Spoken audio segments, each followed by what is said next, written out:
안녕하세요, 백계랑입니다. 리더의 질문에 답하다라는 책의 저자이고요. 다양한 강의를 하고 있는 강사이기도 합니다. 또 다른 편으로는 또 기업을 경영하고 있는 경영자이고요. 또 여러 사람들을 만나서 그들의 어떤 삶의 어떤 진로, 그 다음에 뭐 직업, 창업을 돕고 있는 컨설턴트이기도 하고요. 10여 년 동안 정말 많은 사람들을 만났습니다. 정확히는 한 20년 다 되어 가는 것 같은데요. 제 명함집에 이제 한 17만 장 정도의 명함이 들어있으니까, 물론 직접 만나서 명함을 주고받은 건 아니지만, 직접 만난 분들도 이제 10,000명이 넘는 것 같고요. 온라인을 통해서 이메일로, 전화로 이렇게 모였던 분들이 정말 많죠. 그분들을 만나서 지내다 보니까 자연스럽게 많은 사장님들, 임원분들을 만나게 되고, 또 그분들과 저도 같은 경영자로서, 때로는 컨설턴트로서, 작가로서 여러 가지 얘기를 하다 보니까 정말 그 리더들의 어떤 고민들을 많이 듣게 된 거죠. 그래서 언젠가 이런 내용들을 한번 정리를 하면 좋겠다. 왜냐면 얘기를 하다 보니까 생각보다 많은 분들이 비슷한 질문을 하면서 저한테 이제 질문을 하는 거죠. 백기락 씨라면, 백기락 대표라면 어떻게 하면 좋을까? 그런 어떤 것들이 모여서 탄생했던 게 바로 리더의 질문에 답하다라는 책이 아니었나 생각을 합니다. 원래 이 책은 리더십에 대한 어떤 저의 여러 가지 작업 과정에서 탄생을 했습니다. 최초에 이제 우리가 세상을 살다 보면 나도 모르게 처음 리더가 되는 분들이 있잖아요. 예를 들면 우리가 부모가 되는 것도 리더가 되는 거죠. 그런 처음 리더가 된 사람들, 준비가 안 된 상태로 되는 분들도 있는 반면에 프로젝트 리더인데 또 상사가 있어요. 중간 관리자 같은 분들은 리더이면서 또 팔로우죠. 정말 기업의 CEO들 같은 경우에는 고난 하나하나가 굉장히 큰 책임을 갖고 있고 항상 치열한 경쟁 속에 노출이 되어 있죠. 그래서 언젠가부터 이런 리더십을 좀 구분을 해야 되지 않느냐, 그런 생각을 하게 됐어요. 그래서 제일 먼저 생각을 한 게 30살 리더십이라는 제 책을 쓰면서 처음 리더가 된 분들에게 뭔가 얘기를 좀 따로 해줘야겠다. 리더는 어떤 영역이고 리더십은 무엇이며 이런 얘기들을 하게 됐고요. 두 번째로는 이제 코랄 리더십이라는 걸 만들면서 중간 관리자들이 과연 리더십을 발휘할 때는 어떻게 해야 되느냐, 또 위에 상급자가 또 있으니까 그들 속에서는 또 팔로워로서의 관계를 해야 되기 때문에 코랄이라는 개념으로 1러닝을 또 만들게 됐고, 그리고 이제 최고 경영자들을 위해서 정말 기적 같은 성과를 내는 미라클 리더십을 만들어야겠다는 생각에 미라클 리더십이라는 과정을 만들었죠. 자, 이런 여러 가지 프로그램들을 만들다 보니까 어느 정도 사람들이 공통적으로 갖는 부분들에 대해서 커버를 하는데 성공을 했지만, 이게 세세한 질문들에 대한 답은 또 별개로 존재를 하더라는 거죠. 그래서 그런 측면에서 책도 써야겠다는 생각에 이제 이 책을 집필을 하게 됐습니다. 원래 제목은 두 가지였어요. 리더의 질문에 답하다, 초격차 리더의 질문. 초격차라고 하니까 이제 얼마 전에 삼성전자의 임원 출신이셨던 분이 또 초격차라는 책을 쓰셨잖아요. 이게 제 책이 기획이 된 게 2014년, 13년이니까 따져보면 초격차라는 단어는 제가 먼저 구상을 했는데, 리더의 질문에 답하다는 제가 정말 담담하게 전환할 수 있는 그런 제목이었고, 초격차 리더는 이게 너무 제목이 좀 세다 싶어서 뺐는데, 나중에 그런 제목들을 만나게 되니까 결과적으로 리더들의 고민은 결국 비슷했던 거죠. 그분이나 저나.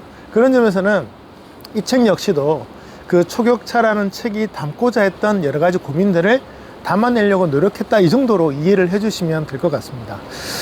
그리고 이제 저에게 이 책에 이제 의미가 있는데요. 아마 제 이름을 검색해 보시면 꽤 많은 책을 쓴 저자로 되어 있을 겁니다. 제가 2005년도 정도인가 4년도 정도에 첫 책을 내기 시작을 하면서 제 이름이 들어간 책이 17번째 책이에요. 리더의 질문을 답하다는 17번째 책이고요. 이 책은 지금까지 이제 16번째 책과는 다르게 처음부터 끝까지 인용이 단 한 문장도 없어요. 처음부터 끝까지 완전히 제가 100% 제 글로 이루어진 책입니다. 보통 책을 쓰다 보면 어디선가 글을 가져오거나 인용하기도 하는데요. 이 책은 정말 순수하게 정말 100% 제가 손으로 직접 쓴 문장으로 구성된 그런 책이었고, 집필만 4년, 출간 기획 포함해서 6개월 정도니까 부합 4년 6개월? 너무 힘들게 책을 쓰다 보니까 17번째 책인데 2015년도에 나왔거든요. 저의 마지막 책이 됐어요. 왜냐면 제가 이 책을 쓰고 다시는 정도는 아닌데 정말 책을 못 쓰겠다는 생각에 절편 선언을 합니다. 그래서 책을 안 쓰겠다는 생각에 꽤 긴 시간을 제가 기다려온 거죠. 그 이유는 그만큼 책 한 권을 쓰기 위해서 너무 많은 에너지가 들어갔어요. 그런 측면에서는 다시 책을 쓴다면 이런 방식으로 책을 쓰면 안 되겠다. 그래서 지난 5, 6년 동안 정말 많은 또 변화들을 꾀해서 지금은 글쎄요, 이제 원고 한번 쓴다 그러면 그때는 4년이 걸렸다면 이제는 한 4개월 아니면 4주 이 정도 안에도 원고를 쓰는 데에는 성공할 수 있을 것 같아요. 그렇게 또 저 자신을 다듬게 만들었던 책이라는 생각도 듭니다. 우리가 이제 많은 CEO를 제가 만났다는 말씀을 드렸잖아요. 아마 뭐 수백 명 정도는 되지 않았나. 제가 이제 명함을 정리해 보니까 이사급 이상 경영자가 한 10,000분 정도 되시는 것 같아요. 그러니까 그 정도면 오는 분들을 만났으면 좋겠는데 그 정도는 아니고요. 이제 일과 관련해서 여러분들을 만나서 회의하고 진행하는 과정에 수많은 질문을 받는데 보통 이제 리더십, 리더에 대해서 우리가 만나서 뭔가 제공을 할 때 코칭적 관점으로 많은 질문을 던지는 경우가 있는데요. 사실 저는 이 책을 쓰면서 확실하게 깨달았어요. 리더는 질문을 좋아하지 않아요. 리더는 답을 원해요. 본인이 갖고 있는 그 수많은 의문에 대한 답을 원하지 본인이 질문을 하는 걸 원치 않습니다. 물론 질문이 필요한 순간이 없다는 얘기는 아니고요. 필요하다는 게 좋아한다는 건 아닌 거죠. 그 점에서는 어떤 영역에서는 질문을 해야 되는데 대체로 보면 그 질문을 해야 되는 부분은 내가 지금까지 몰랐거나 혹은 남들이 가지 않았던 분야에서는 답이 없잖아요. 그런 부분에서는 질문을 해야겠지만 사실 대부분의 기업들은요, 우리가 전 세계에 있는 모든 기업이나 경영자들의 정보를 다 갖고 있는 게 아니니까 누군가가 이런 경험을 해보지 않았을까? 누군가 여기에 대한 해답을 갖고 있지 않을까? 그러면 그냥 그 해답을 갖는 게 좋지. 내가 굳이 질문을 해서 실험하고 고민하는 시간들 결코 원치 않더라는 거죠. 따져보니까 리더들은 저한테 오히려 질문을 던졌어요. 당신이 강사고 교육을 개발하고 컨설팅을 하는 사람인데 우리한테 질문을 던지게 하지 말고 우리가 질문을 할 테니 당신 생각을 들려달라. 그래서 그렇게 답변을 하기 시작을 한 거죠. 저라면 제 생각에는 이렇게 얘기를 했던 것들 중에서 많이 나왔던 질문 그리고 꼭 드려야 했던 답변을 골라서 39개를 간추린 내용이 바로 이 책의 핵심이라고 말씀을 드릴 수가 있겠습니다. 책의 구성은 총 6개 파트로 구성이 되어 있는데요. 목차 정리만 한 2달 넘게 걸린 것 같아요. 왜냐면 주제에 따라서 뽑을지 말지 하다 보니까 이 주제를 어디에 넣을지 말지 고민을 좀 많이 했는데 6개 정도로 정리를 했고요. 리더십, 경영전략, 직원교육, 그 다음에 조직관리, 제도문화, 자기관리, 셀프리스까지 정말 CEO들에게, 리더들에게 줄 수 있는 항목들로 제가 구성을 했는데 이 책에는 총 39개의 주제가 있다는 말씀을 드렸잖아요. 제가 다른 책에 비해서 이 책에 정말 공을 많이 들였는데 그 중에 하나가 뭐냐면 매 챕터마다 또 나름의 질문이 들어가고 이 책의 끝에는 또 체크리스트가 또 있어요. 그래서 책 한 권으로 정말 컨설팅, 저도 나름 몸값이 좀 비싼 컨설턴트인데 좀 그만 물으시고 책 한 권으로 좀 격리할 수 있는 것들은 책으로 그냥 끝냅시다 라는 생각으로 정말 제 나름대로 설명하고 구성하는데 에너지를 많이 들였어요. 공으로 들었다면 아마 책은 막 수십만 부쯤 팔렸을 거라 생각을 했는데 그렇게 많이 나간 책은 아니지만 지금도 나가고 있는 걸 보면 꾸준하게 찾고 계시는구나 이런 생각을 하게 되는 책입니다. 아마 여러분들은 아마 이 영상을 통해서 책 전부 다 말고 일부만 좀 골라달라 이런 말씀을 드릴 것 같아요. 그래서 만일 제가 이 책에서 발췌 독을 한다면 딱 2개만 골라라 그런다면 저는 파트 2, 파트 5 이게 뭐냐면 이제 경영 전략하고 조직 문화 부분을 이제 꼽고 싶어요. 왜냐면 리더만이 할 수 있는 부분이에요. 경영 전략을 누가 만들겠어요. 물론 밑에서 시나리오는 갖고 오지만 최종적으로 이제 리더가 경영 전략을 결정을 해야 되잖아요. 자, 이제 리더십이라는 측면에서 한번 얘기를 해보면 리더십이 도대체 뭐냐, 구성이 뭐냐, 나중에 제가 강의 후반부에도 말씀을 드리겠지만 그 중에 하나가 뭐냐면 리더는 전략이 있어야 돼요.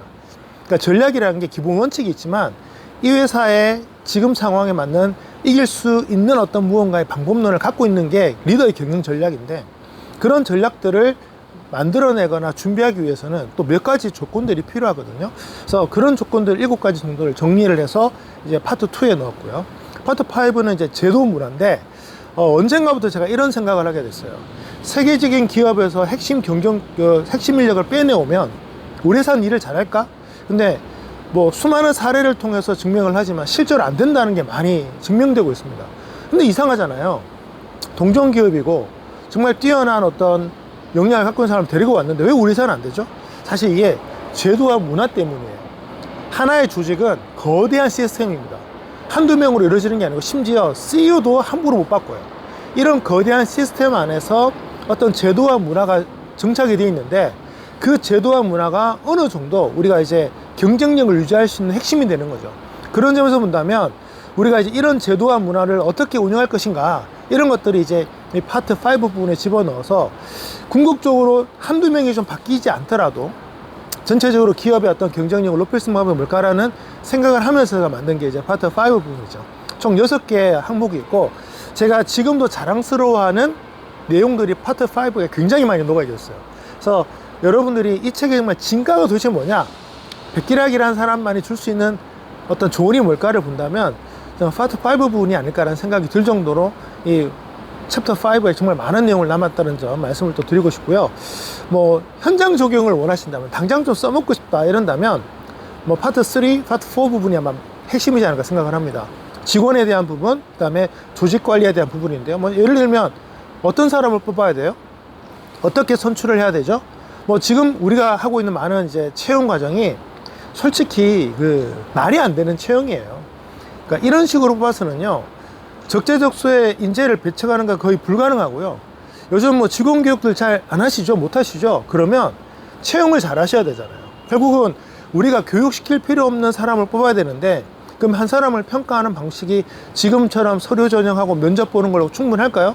우리가 지금까지 그렇게 많은 제도, 그 다음에 조직관리, 그 다음에 교육을 했던 이유가 뭘까요?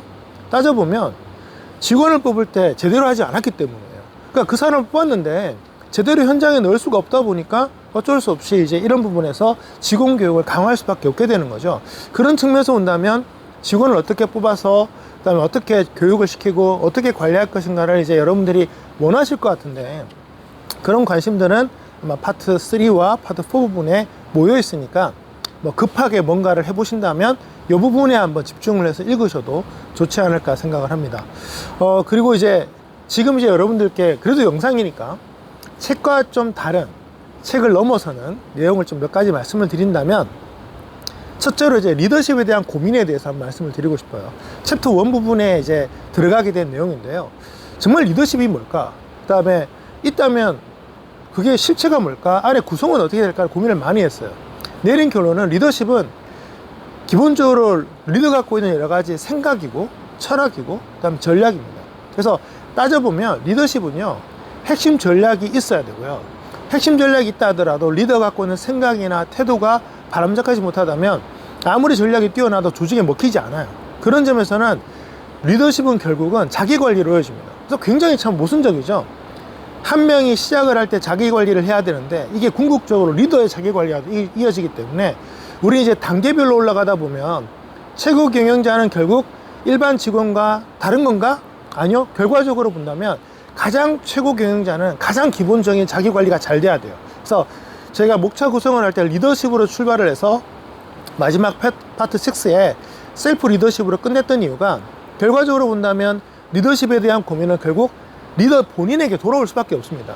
특히 제가 이제 30살 리더십을 쓰면서 리더십의 유형, 즉 리더가 한 가지 유형이 아니에요.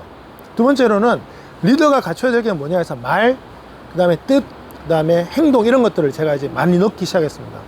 결국은 리더가 이제 생각을 표출할 수 있는 방법은 말이나 글이나 행동밖에 없는데, 그걸 통해서 우리는 그 커뮤니케이션을 하게 되거든요.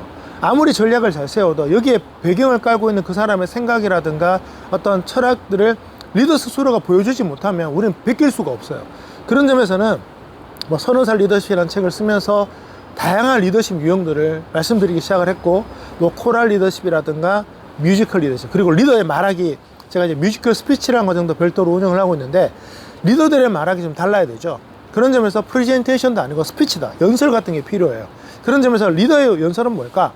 세계적인 명연설이라는 게 어떻게 존재할까? 이런 것들을 또 정리를 해서 만들었던 게 뮤지컬 스피치죠. 그래서 궁극적으로 리더는 정말 많은 걸 할 수 있어야 돼요. 그 점에서 탁월한 역량을 갖고 있지 못하다면 우연히 리더가 되는 것은 정말 조직에 해를 가할 수밖에 없습니다. 물론 우리가 많은 창업자들이 창업을 한 다음에 리더십을 발휘할 수밖에 없는 상황이라는 거 인정하는데요. 그렇다면 리더 본인이 정말 치열하게 고민하고 공부하지 않으면 안 된다는 거죠. 그런 점에서 우리나라 교육이 리더십 교육이 약하잖아요. 그러다 보니까 학교 다니면서 말하기도 안 배우죠. 글쓰기 제대로 안 배우죠. 행동하는 거 안 배우니까 결국은 사회에 나가서, 예를 들면 생각해 보세요. 어떻게 실리콘밸리에 있는 20대 CEO들은 그렇게 사업을 잘하죠? 간단해요. 리더십을 배웠어요. 학교 다니면서 말하기 배우죠, 글쓰기 배우죠, 행동하는 거 배우죠, 사람들 앞에 나와서 뭐 리더를 해보죠, 수많은 프로젝트를 해보죠. 준 리더급의 교육을 하니까 창업을 하더라도 어느 정도 몸에 배어 있는 거예요. 그런 점에서 본다면 우리나라 교육이 과연 직원을 만드는 교육이냐 리더 만드는 교육이냐, 여러분 알고 계시잖아요. 근데 어느 교육기관도 직원 만든다는 얘기 절대 하지 않습니다. 근데 구성은 직원 교육인데요. 이게 우리나라 또 교육계의 문제이죠. 제가 최근에 퓨처 스쿨링이라는 과정을 시작을 하면서 기존의 학교 교육과 완전 다른 교육을 하고 있는데, 아이들에게 정말 리더가 될 수 있으려면 이런 걸 배워야 된다는 걸 좀 보여주고 싶었던 거죠. 그런 걸 통해서 리더십이라는 거에 대한 고민을 해보니까 솔직히 얘기하면 우리나라 교육과정 다 없애야 됩니다. 이 상태로는 대한민국에서 좋은 리더 나올 수가 없어요. 이런 것들을 기업 현장에서 좀 고민을 했으면 어떨까라는 생각을 해봅니다. 두 번째로는 뭐 모든 CEO분들이 가지는 고민일 것 같아요. 직원 없이 일할 수 없나? 꼭 직원 필요한가? 그 다음에 직원 좀 줄일 수 없을까? 사실 우리의 모든 경영 모델은요, 솔직히 직원이 있다는 전제로 되어 있죠. 자, 한번 얘기를 들어보죠. 리더십 할 때 굉장히 많이 드는 단어인 게 위임이라는 단어가 있죠. 우리 한번 얘기해 봅시다. 위임하려면 누가 있어야 돼요? 바깥의 사람한테 위임하나요? 결국 직원한테 위임하잖아요. 그게 뭐 임원이든 과장이든 간에 결국 밑에 위임하는 거예요. 그럼 그 말이 뭡니까? 너 혼자 하지 마라예요. 일단 인정합니다. 왜냐하면 글로벌 기업들은 이미 직원도 많고 할 일이 많아요. 자, 그런데 1인 기업은 그럼 존재할 수 없나요? 저는 이미 10여 년 전에 1인 기업 성공 시대라는 책을 썼습니다. 제가 내린 결론은 뭐냐면 1인 기업으로 모든 기업을 할 수 있지는 않지만 생각보다 1인 기업은 할 수 있는 일이 많다는 거예요. 지금 우리가 갖고 있는 수많은 시스템이라든가 IT, 기술, 제도, 아웃소싱 프로그램, 각종 기기들을 활용을 하면 얼마든지요. 저도 1인 기업에 가까워요. 직원을 두는 이유는 일이 많아서 두는 거지, 제가 하고 있는 모든 일은 쉽게 얘기하면 저 혼자 거의 대부분 할 수 있습니다. 촬영, 그 다음에 프로젝트 관리, 그 다음에 영업부터 시작해서 제가 못하는 일이 없어요.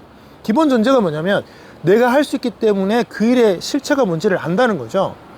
정말 일이 많아지면 그 일 하느라고 다른 일을 못하면 안 되니까 리더만이 해야 될 일이 있겠죠. 그 일을 하려면 위임을 해야겠지만 처음부터 내가 하지 말아야 될 일이라는 걸 전제하고 하느냐, 이건 좀 다른 문제잖아요. 그런 점에서는 제가 뭐 1인 기업 성공 시대를 쓰면서 한 사람이 가질 수 있는 어떤 맨파워가 어디까지구나, 그래서 1인 기업 모델을 만들고 아이캔이라는 시스템을 만들고, 그 다음에 제가 강원 오픈마켓이라는 IT 회사도 운영을 하고 있거든요. 그래서 자동화 시스템을 개발을 하고 인공지능이라든가 수많은 기술을 활용을 해서 일하는 법, 스마트 워크라고 하죠. 이런 프로그램을 만드는 이유는 실제로 혼자서 할 수 있는 일이 굉장히 많기 때문입니다. 그 점에서는 세상에는 두 가지 모델이 있는 것 같아요. 1인 기업 모델인데 일이 많아서 직원이 늘어나는 모델. 예를 들면 스마트폰 제조는 1인 혼자서 못 하잖아요. 이것처럼 처음부터 직원이 있어야 되는 모델, 둘로 존재하는 것 같습니다. 그런 점에서 여러분의 사업은 1인 기업형 모델입니까? 아니면 처음부터 협업형 모델입니까? 이거 구분하고 가셔야 돼요. 그래서 내가 혼자서 할 수 있다면 모든 직원이 나가더라도 일이 멈추지 않아야 돼요. 일의 양은 줄지언정. 그게 제가 얘기하고 있는 1인 기업 모델이죠. 결국 기업은 성과를 내기 위한 거지 직원을 많이 두는 게 목표가 아니라는 겁니다. 물론 성장하는 과정에서 더 많은 사람을 뽑고 써야겠지만, 그런 점에서 리더가 기본적으로 조직에 대한 어떤 형태를 모른다면 결국은 불필요하게 인력을 쓰게 되고 본인이 할 수 있는 일인데 위임하게 되고, 또 본인이 했었어야 되는 일인데 모르고 채용을 하다 보니까 그 일이 잘못 되어가는 걸 읽을 수가 없게 되는 거죠. 자, 세 번째로는 제 챕터 5에 했던 좋은 제도가 뭐냐, 좋은 시스템이 뭐냐, 여기에는 기본적으로 이게 들어갑니다. 여러분, 생산성이 뭘까요? 제가 이제 이런 얘기를 많이 합니다. 창의성을 발휘하려면 글을 많이 써야 된다고 하시죠. 근데 여러분 써보시니까 어떻던가요? 이면지에 아이디어를 스케치할 때가 아이디어가 잘 나오나요? 아니면 깨끗한 종이에다가 새 펜으로 쓸 때 잘 나오나요? 저는 압도적으로 후자예요. 펜을, 예를 들면 제가 이제 플러스 펜을 많이 쓰는데요, 앞이 뭉툭해지면 좀 아이디어가 막 고갈되는 것 같아요. 깨끗한 종이에다가 막 사각사각 그리는 그 느낌으로 써야 되는데, 창의성이 그렇게 가치 있는 거라면서요. 그러면 왜 덜 쓴 펜을 버리고 이면지를 안 쓰는 게 문제가 되죠? 그 종이 아껴서 얼마나 하시려고요? 1년에 종이 아껴서 얼마 버는데요? 기본적으로 생산성에 대한 고민이 안 돼 있는 거예요. 정말 생산성에 창의성이 들어간다면 기업은 창의성을 훼손하는 그 어떤 것도 들어가서는 안 돼요. 그게 유지되는 상태에서 절약도 존재하는 거죠. 이면지 쓰지 말고 버리라는 얘기 아닙니다. 저도 이면지 다 모으는데 직원들한테 전제가 이거예요. 이면지 안 써도 된다. 편하게 세종이 써. 그냥 다 모아만 놔. 거기에는 제가 가끔씩 뭐 계산하다가 뭐 그림 그리고 싶을 때 이면지 써요. 그때는 아이디어 내는 순간이 아니니까요. 그런 점에서 정말 귀중한 것을 끄집어낼 때는 뭐가 필요할까? 그때는 정말 깨끗한 종이에 새 펜으로 쓴 게 좋더라고요. 이런 것들을 생각을 해보면 정말 우리가 생산성에 대해서 많이 알고 있을까요? 여러분의 조직이나 시스템이 정말 생산성에 포커싱이 돼 있나요? 이런 것들을 묻고 싶은 거죠. 그래서 이면지를 안 쓰는 거. 뭐 레이저 프린터로 출력할 때가 저는 잉크젯으로 출력할 때보다 훨씬 내용 읽기가 편하면 레이저 프린터로 출력하라는 거죠. 그거 얼마 한다고요? 그 생산성이 더 중요한데요. 그리고 점심시간 줄 서 있는 게 아까워서 15분 제가 점심시간 더 쓰라고 그럽니다. 그럼 75분이죠. 그러면 넉넉하게 가서 먹고 오고 넉넉하게 산책하면서 그러면 식곤증이 없어져요. 밥 먹고 나서 오후 1시가 얼마나 피곤합니까? 왜냐면 60분 안에 기다리고 밥 먹고 오니까 제대로 소화도 안 돼요. 피곤해서 생기는 문제예요. 그리고 사무실에 좀 음료나 다가 많으면 안 됩니까? 제가 뭐 식사까지는 제공 못 하는데 제가 저희 사무실에 정말 다양한 종류의 차가 있거든요. 그 정도는 별로 문제 안 되잖아요. 따져보면 직원 식당, 구글처럼 뭐 각종 요리가 푸짐하고 24시간 돌아가는 그런 푸드코트가 있어야 회사가 잘 되는 게 아니고 내가 일을 할 때 잠깐의 그 리프레시를 할 수 있는 것들이 잘 되어 있느냐가 더 중요하지 않을까요? 그런 점에서 본다면 우리는 지금 시스템이나 제도라는 것을 어릴 때 마치 우리가 그렇게 살아왔기 때문에 나도 모르게 하고 있는 게 굉장히 많아요. 그래서 제가 이제 특강으로 가보면 제 강의 속에 15분 더 쉬기가 있는데 실제로 그 자리에서 CEO분들이 결정하는 경우가 많아요. 야, 우리도 이제부터 11시 45분부터 1시까지 식사 시간이야. 딸랑 15분입니다. 그렇게 해서 1시에 식곤증 없는 게 회사가 훨씬 더 나아요. 이런 것들이 작은 변화가 만들어주는 생산성이라고 저는 생각을 합니다. 마지막으로 아까도 말씀드렸지만 훌륭한 리더가 된다는 게 뭘까? 뭐 챕터 1에서 챕터 이제 6까지 오는 과정인데 결과적으로 보니까요. 리더가 잘해야 돼요. 여러분들이 아무리 멋있는 말을 하고 아무리 멋진 전략을 얘기해도 본인이 그 멋있는 말과 전략에 맞는 행동을 하지 않는다면 여러분 생각엔 우리가 이제 걸출할 리더 이순신 같은 사람들, 세종대왕 같은 사람들을 얘기할 때 그분들이 뛰어난 능력은 얘기하는데 그분들이 어떻게 살았는지는 얘기 안 해요. 그분들이 살아온 삶을 보면요. 세종대왕께서는 너무 공부를 많이 해서 지편의 학자들도 많이 해서 눈이 나빠지고 몸이 나빠 책 좀 그만 읽으라고 어릴 때 뺏었다는 사람이에요. 책벌레였던 거죠. 이순신 장군은 어땠습니까? 몸이 아픈데도 자기 몸 안 가서로 맨날 하다 보니까 맨날 병에 그다음에 그 고통에 시달리면서 전쟁을 치렀잖아요. 여러분 그렇게 살고 계십니까? 정말 세계적인 리더가 되는데 뭐 워라벨 하면서 그렇게 살 수 있다고 생각하세요? 제가 보니까 불가능해요. 결국 뭐냐면 최선을 다해라는 말을 주 40시간 안에 최선을 다하라고요? 말이 안 됩니다. 리더가 7, 80시간 일하는 모습 안에서 사장님도 저렇게 열심히 하시는데 우리도 열심히 하자 야근하라는 얘기가 아니라 그 모습을 보면서 40시간 내에 성과를 내려고 노력을 하는 거죠. 리더가 70시간 일하니까 너희도 나처럼 일을 해가 아니라 나는 그렇게 하지만 너희는 40시간 안에 끝내라. 해보니까 힘들다라고 하면서 본인은 계속 일하는 거예요. 그럴 때 근면, 성실, 최선 이런 단어들이 자연스럽게 녹아지는 겁니다. 우리가 솔직히 전략 몰라서 전략 얘기 안 하는 거 아니잖아요. 그런 점에서 본다면 훌륭한 리더가 되려면 결과적으로는 셀프 리더십으로 돌아옵니다. 셀프 리더십 참 재밌는 게요. 리더십은 나 외에 누군가가 있어야 돼요. 나와 리더와 팔로워의 관계거든요. 그런데 셀프 리더십은 나 외예요. 내가 나에 대한 태도예요. 근데 왜 그런 리더십을 칠까요? 저는 이렇게 해석을 합니다. 내가 생각하는 나의 모습과 나의 실제 모습이 다르거든요. 그 갭이 있기 때문에 거기에 리더십을 집어넣는 거죠. 그러면 내가 생각하는 나의 모습에 현재의 나의 모습을 끼워 맞추려고 노력하는 게 셀프 리더십 아닐까요? 그러니까 너희들이 열심히 해. 뭐 드라마에서 너무 나쁜 리더를 많이 보셔서 그러신 것 같습니다. 사실 드라마는 착한 리더를 보여주면요, 사실 대부분 드라마는 재미없어요. 원래 드라마는요 좀 관계 좀 꼬여야 되고 뭐 배다른 애도 좀 나와야 되고 그래야 드라마잖아요. 그래야 재밌죠. 하지만 현실 세계는 대부분 성실 정직한 리더가 대부분이에요. 그래야 회사가 잘 됩니다. 악덕 리더 오래 못 갑니다. 요즘 사회에서. 그렇다면 여러분 자신에게 한번 질문해 보세요. 여러분이 지금 원해서 그 자리에 안 계실 수도 있어요. 2세 경영자들은 어쩔 수 없이 내가 회사를 물려받아야 되고, 어느 날 갑자기 내가 창업할 수밖에 없어서 내가 준비가 안 됐는데 리더가 됐더라도 여러분은 리더잖아요. 그렇다면 지금부터 리더답게 셀프 리더십을 가꾸셔야 된다는 말씀을 꼭 드리고 싶어요. 직원들이 많은 일을 할 겁니다.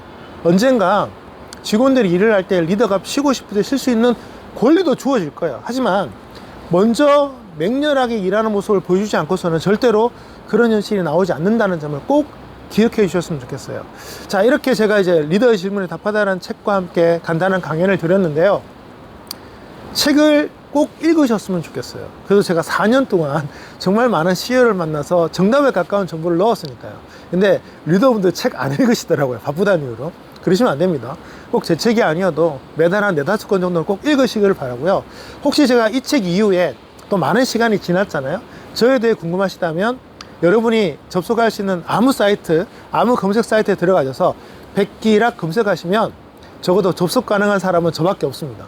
그 모든 계정, 그 모든 채널이 다 제가 운영하는 거니까 연락 주시고 소통하고 함께 머리를 맞대보면 점점 더 나아지는 것들이 생기지 않을까 생각을 합니다. 이렇게 리더의 질문에 답하다는 책을 소개할 수 있게 되어서 기쁘고요. 부페를 통해서 여러분들이 앞으로 더 멋진 책, 더 멋진 작가를 만났으면 좋겠습니다. 감사합니다.